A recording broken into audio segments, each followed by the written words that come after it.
Hello everybody, QUAD9s back again. Got a EDH deck tech. So this is the one I'm currently running. You can see my general is Sedris, the Trader King. He has a pretty cool ability to unearth all the creatures, or any of the creatures in your graveyard, for 2 and a black for each one.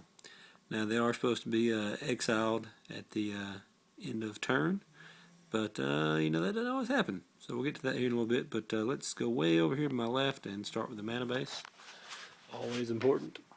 Okay, so I've got 5 of the blue-black lands. Got a Water Grave, Tar Pit, the Bounce Land, the Aqueduct, Dark Slick Shores, and a Drowned Catacomb.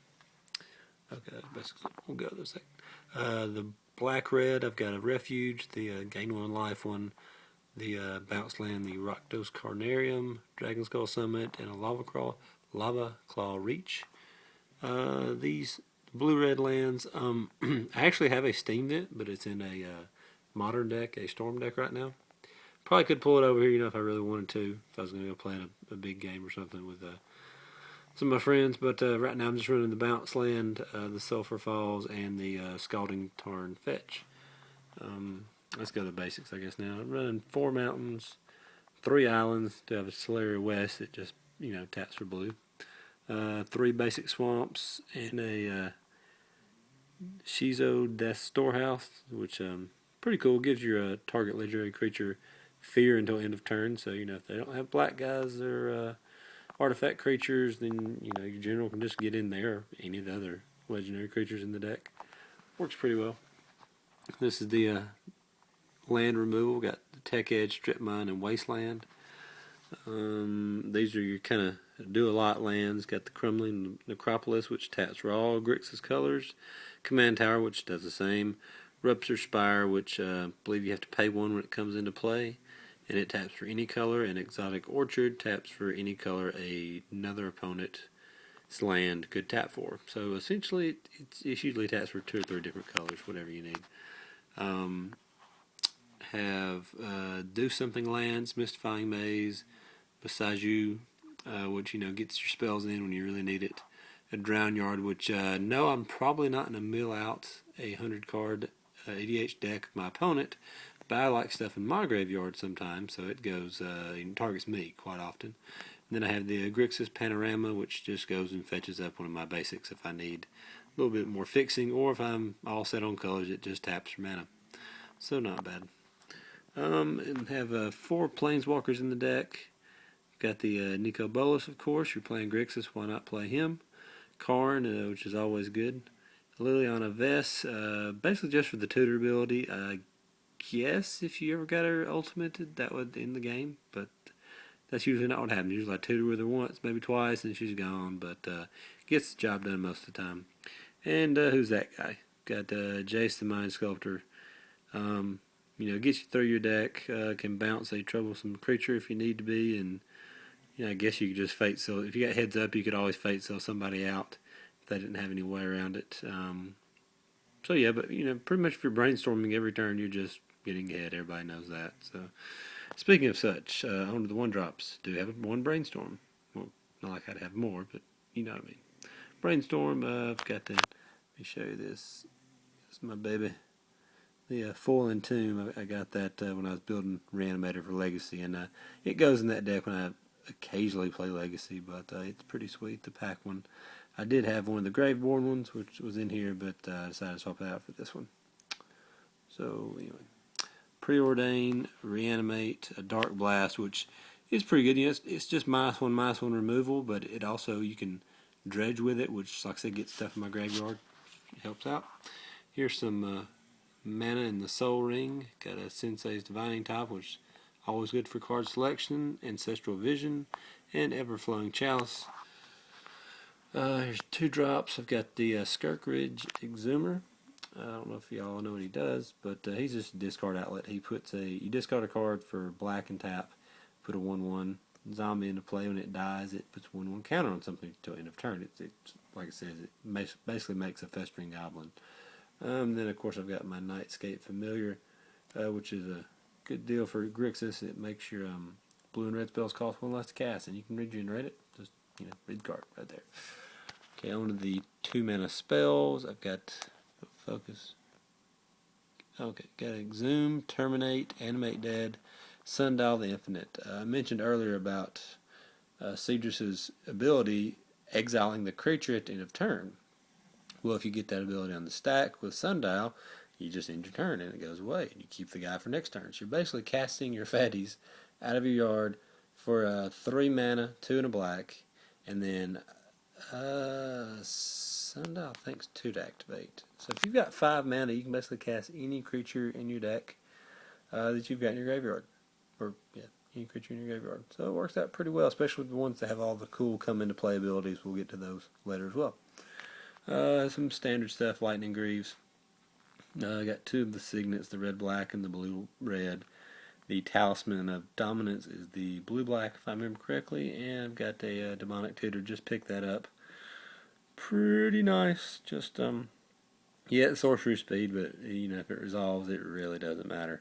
You get the best card you want on top of your library, or actually into your hand, I'm sorry. Into your hand. And once it gets there, they better have some good, you know, removal like a duress, or they could click you or something. But pretty cool card. I mean, just got that one. Fun to play with. Here's some 3-drops. Got a Death Baron.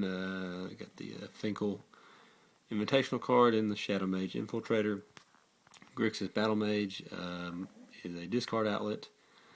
Of course, Vendilion Click is always good to take that. If they ever tutor for a card, you just, you know, cast that after their tutor resolved, and you just take it from them. Doom Necromancer. This guy's cool. I got him a couple non-full versions to go in my modern deck. I did a deck tech on it, the Spaghetti Vengeance, I called it, where you're cheating Emrakul into play on turn 3. But this guy helps. If you get him out on turn 3, then it gives you another discard outlet. Gives you another way to bring it back at instant speed, where you can discard it, and with the Emrakul trigger on the stack, you can bring it back for black and tap. So it's a good card. Kind of smooths out my draws, but it's really good in this deck as well.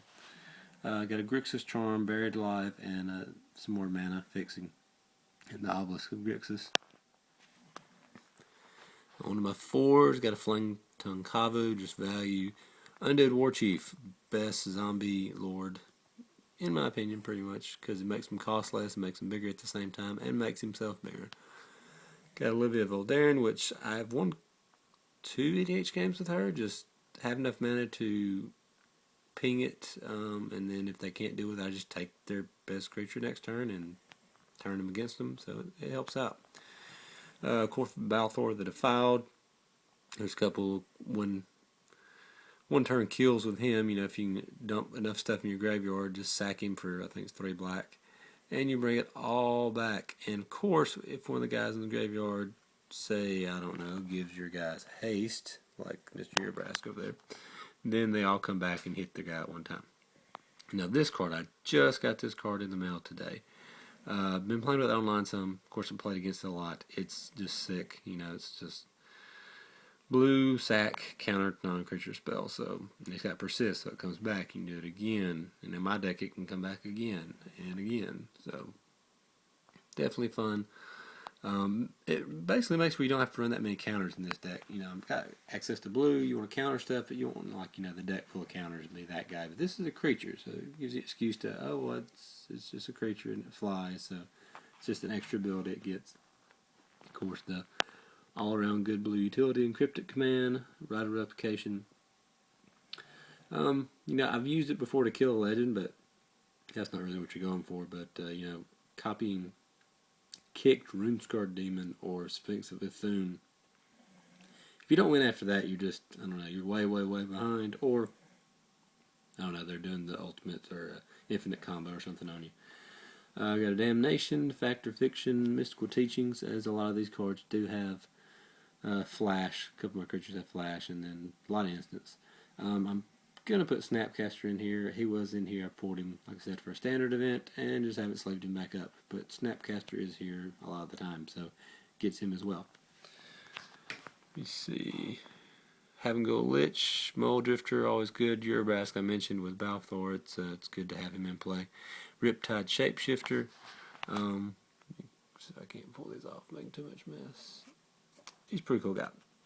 You get him in play if he lives. You say there are 2 and 2 blue, sack him, name a creature type, and reveal a card popular over 2. You get it. What you do is you usually name Eldrazi. Or, man, there's other things you can name. I could name Zombie Dwarf Legend and keep hitting it till I get, Balthor. So, but usually it's Eldrazi. But it could be other things, I suppose. I've got a Kiki Jiki here. I don't have the real sick combos with it. Like I don't have a Pestermite in here, a Deceiver Exarch, and I don't have Zealous Conscripts, which is a 2-card combo. It works. So, if I'm playing with some guys that are being dicks, I'll probably put that in there. But for right now, it's staying out. Here's my Japanese Grimgrin. He's very powerful in this deck. Here's another tutor. Of course, this one you can mill and then cast it later. Of course, this costs 8, but you get 2 cards if you cast it, flashback-wise. So, always good to find your best stuff. Oh, yeah, with the Unearth ability from Sedris, Flare the Hatbound plays big game. You can end games quite quickly. There's Frost Titan, Inferno Titan, Visard the Dreadful. That's my altered one. Really like it. It turned out quite well. Got a couple compliments on it. It's just kind of neat.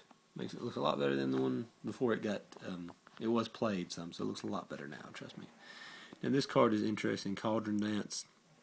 You move stuff from your graveyard to play, and from your hand to play, and then they swap. So you get all your the battlefield triggers, and then they just go back. So it's 6 mana, it's instant. You play it during combat, so you really catch people off guard with this card.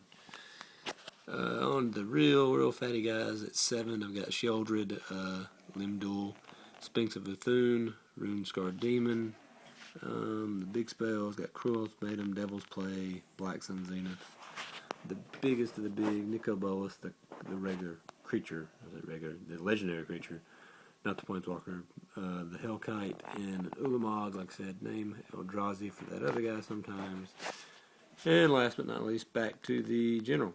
So, like I said, this deck is not real degenerate like some black decks can be, but it does have some tutors. It's got some interesting little interactions. There's 5 or 6 cards I want to get for it that would make it a little more consistent, a little more deadly on certain turns. But it's just a fun deck to play. And I've got some cards that you don't normally play with in it. So, like I said, it makes for a fun EDH game. I try to durdle a little bit so I don't get a lot of attention. It's just set up some late plays. And like I said, there are some, if you really have to, you can pull off some pretty good turns. Right now, I'm wanting to put some kind of take another turn effect in. Would be Time Warp or Temporal Mastery. Temporal Mastery working really well with Liliana Vesta's tutor ability. Go on top of your library. But wanting to do that, like I said, Snapcaster's going back in. Zealous Conscripts may go in at some point. Like I said, look on the right side of my channel. I do have some wants for this. A few cards I'm going to swap out. It's just I've got to the point where I like all the cards and I don't know what I want to cut. So any suggestions or comments, if you got any questions about any of the choices here, please let me know. And I don't know. Thanks for watching, guys. I hope you enjoyed this. I really like EDH now. I've gotten into it a lot more. And you just get to play a lot of cards you never play. So, like I said, thanks for watching. Check out my next videos. Thanks.